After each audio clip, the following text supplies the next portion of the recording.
And we have details in the spotlight. And as we head to break, unfortunately, everyone, we have to do a required EAS test. It's a little annoying, but it'll only be a little bit.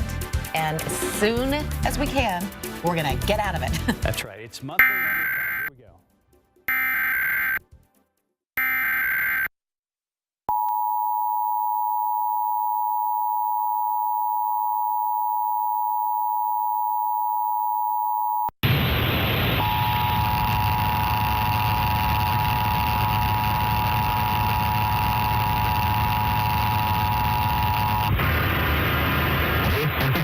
Emergency alert system. In the event of an emergency, this system will bring you important information. This test is now completed.